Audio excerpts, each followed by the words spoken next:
Steve Royer grew up on a farm in Romney, Indiana, the youngest of six children who all were livestock enthusiasts and a predominant family in the state. The Royer family is deeply rooted in Tippecanoe County as the family has exhibited grand or reserve heifer or steer over 50 times at the county fair. As the youngest child, Steve dreamed big, and his dreams landed him in Stillwater, Oklahoma, where he is a 1992 graduate of Oklahoma State, was a member of the 1990 national champion judging team. From there, Steve spent the next 20 years fitting, clipping, and working for the best cattle operations across the United States. Steve has been fortunate enough to win every national show at least once and continues to compete on the national level today through his own family operation, Roy Girls Cattle Company. I had the chance to ask Steve a few questions, starting with his favorite win. My favorite win would be of all time. Had several favorite wins, but probably my first favorite win of all time would be when I was helping McCurry Angus out in Sedgwick, Kansas. They're a prominent Angus breeder across the country. It was back in the mid to late 90s, and we had a bull, or they had a bull they raised named Rebar, and he won the Triple Crown. He was the last bull to win the true Triple Crown, which is in the same year, the All-American Futurity, which was in August. Then Louisville in the fall, in November, and then January comes the National Western, and he won that all in the same year, which is a huge feat within any breed, but especially within the Angus breed. So the McCurrys and us are like lifelong friends. So that was the first really big win that I love or think's the best, and I've had many big wins with my daughters over the years too that would rank right up there with me. With thousands of cattle over the years being sold by Royer, I decided to ask him next what his top 5 animals were. All-time favorite animal that we raised, or calf, was an Angus heifer we called Stronger.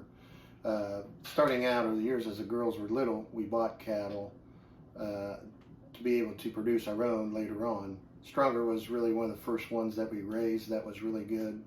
We sold her to a family in Kentucky, and that heifer went on and won the Kentucky State Fair Junior Show, Open Show with Supreme Overall Breeds down there in Kentucky.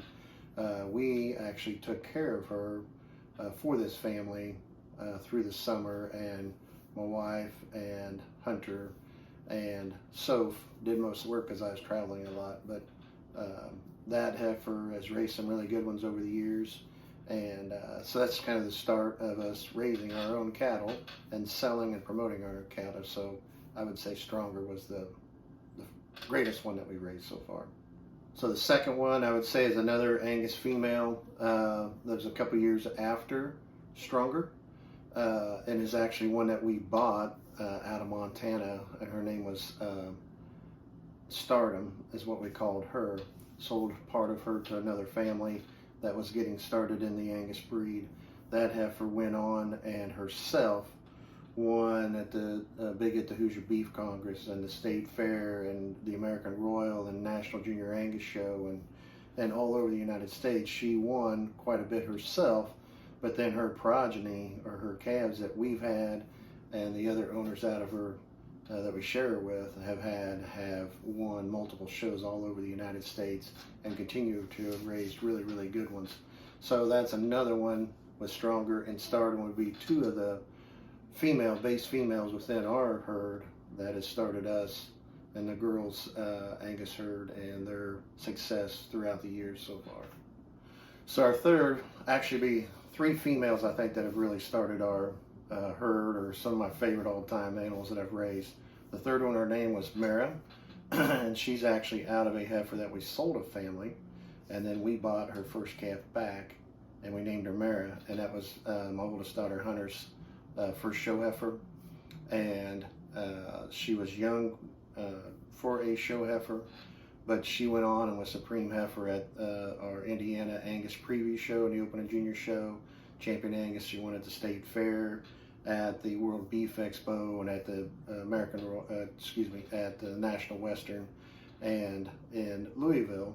And she is now one of our all-time best donor cows, raising some of the very best animals, bulls and heifers that we've had over the years. And she's raised Hunter Show, the national at the National Junior Angus Show in 21, she had Grand Champion Bred and Owned Bull, which was a direct son out of Mara. Now we have a son out of him and another, and back to a stardom that we've raised. And we've sold many, many high dollar animals out of Mara, and she has definitely been one of our foundation females within the herd. Now, if our base herd has started with 3 females, that has helped us produce many, many good calves out of them over the years. So kind of tying at least Stardom and Mara together, we raised a bull that won the National Junior Angus Show. We called him Alibi, and so he was a direct son out of Mara. So then we took that bull and we kept a daughter out of Stardom, and we bred them together, and we got a bull that was called Making Headlines. We call him Speedy for short, because as a calf he always wanted to run around. It was funny to watch him out in the pasture. But Making Headlines went on and was Supreme Bull at our Indiana preview show, Reserve Grand at the State Fair. Reserve Grand is big win of all time, and our biggest win in the bull shows was Reserve Grand Bull, the North American International Livestock Show in Louisville in 23. And so that was lining, just our heritage of our Angus herd going back, starting with bulls we actually raised out of cows that we had out of other donor cows that has gone on to produce some really good ones. And then actually Making Headlines first 2 calves Sophie will show this year, and they are a bull calf that I think is even better, or has the potential to be even better than any of the first 2 bulls, and a female that easily could be as good or even better as the first 3 donor females that have started our herd. Lastly, with over 50 years of time in the business, I asked him what has changed the most over the years.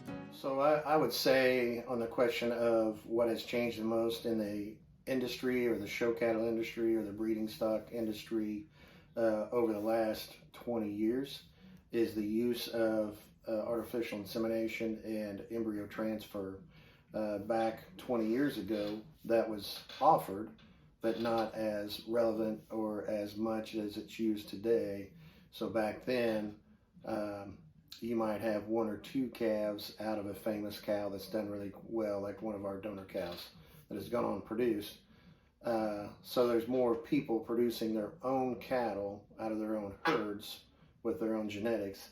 Now that embryo transfer has become such a big deal, and people are selling those frozen embryos out of those cows, instead of having a single farm having 1, 2, or 3, or 4 good calves out of that cow, if they flush the cows, sell the embryos, there might be 5 to 15 full sisters or brothers, or full sibs out of that cow in 1 year. So the quality of cattle has skyrocketed because of the use of embryo transfer and artificial insemination, and just the amount of high quality good cattle out there in the United States that people are using for their own herds, or going out to show and to be competitive, has just, like I said, skyrocketed in the last 15, 20 years for sure. Extremely in the last 5 years, I know for sure. So I would say that's the biggest impact on the cattle industry, at least the show cattle and purebred livestock industry in the last. While Royer's daughters only have a few years left in the show ring, Royer Girls Cattle Company will live on through the cow family's bird sires and wins the family has shared over the past decade.